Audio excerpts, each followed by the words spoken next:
लेकिन मैं आपको बताऊं कि 2023 के बाद 13 राज्यों में चुनाव हुए हैं, उसमें 10 राज्यों में महिला स्कीम में जो पैसे डाले गए उसका स्ट्राइक रेट 90% रहा है। तो देखिए, महिलाएं, बार बार हम इस बात की चर्चा कर रहे हैं कि महिलाएं बहुत बड़ी फैक्टर रही है इस चुनाव में और इसका बहुत बड़ा असर एनडीए की जीत पर देखने को मिल रहा है। हमारे साथ लगातार तमाम संवाददाता अलग अलग जगहों से जुड़े हुए हैं, सुबह से ही लगातार आप तक तस्वीरें पहुंचा रहे हैं। इस वक्त हम आपको आनंद के पास लिए चलते हैं जो जेडीयू दफ्तर में लगातार मौजूद है। आनंद, क्या तस्वीरें जेडीयू दफ्तर से आप दिखा पाएंगे? काफी हलचल नजर आ रही है आपके पीछे।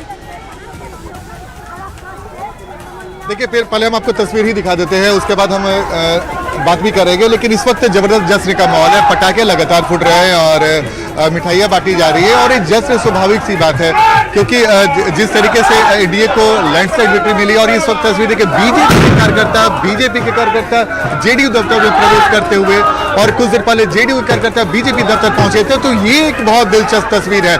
सुबह में हमने कई लोगों से पूछा कि सबसे बड़ी पार्टी के तौर पर कौन उभरेगी, तो तमाम लोगों ने हमें एक सुर में कहा कि भाई एनडीए एक साथ आगे बढ़ रही है। तो ये बहुत महत्वपूर्ण है और सबसे महत्वपूर्ण बात कि जिस तरीके से 200 प्लस का आंकड़ा दिख रहा है, तो माना जा रहा है जो अभी कुछ देर पहले चर्चा हुई कि सीमांचल के इलाकों में क्या मुस्लिमों ने भी वोट दिया, ये बेहद दिलचस्प है क्योंकि अगर 200 का अगर आंकड़ा पार करती है तो कहीं ना कहीं स्वाभाविक तौर पर यह माना जाएगा। इरशादुल्लाह जी, आप जेडीयू के एक बड़े नेता हैं, मुस्लिम चेहरे के तौर पर माने जाते हैं, आपको क्या लगता है कि इस विधानसभा चुनाव में मुस्लिमों ने भी बढ़ चढ़कर भाग लिया वोट डालने में एनडीए के लिए?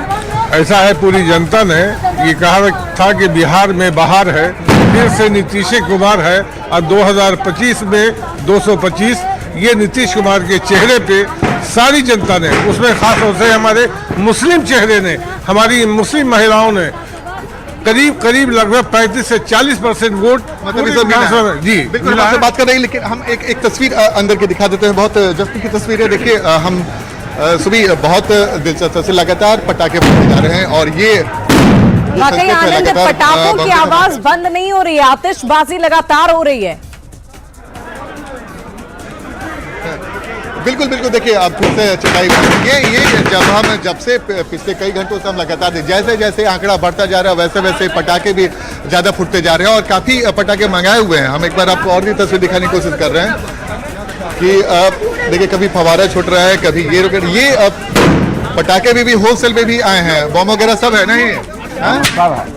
तो ये तस्वीर देखिए और एक बार हम और आपको जश्न की तस्वीर दिखा, जेडीयू दफ्तर के अंदर की तस्वीर है। जबरदस्त भीड़, लोगों का उत्साह, खासकर आनंद, हम आपसे एक और जानकारी लेना चाहेंगे, क्या कोई ऐसी खबर आ रही है क्या कि बिहार के मुख्यमंत्री नीतीश कुमार जेडीयू दफ्तर पहुंचेंगे?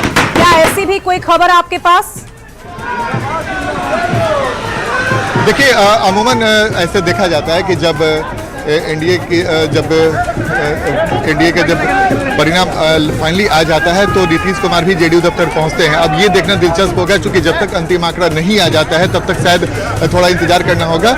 लेकिन चर्चा है इस बात को लेकर कि क्या नीतीश कुमार आएंगे और हमारे सोर्स बता रहे हैं कि लगातार परिस्थितियों पर निगाह बनी हुई है और जब वो फाइनल एक शेप आ जाएगा उसके बाद फिर उसकी भी चर्चा है। लेकिन फिलहाल जो बांकीपुर विधानसभा का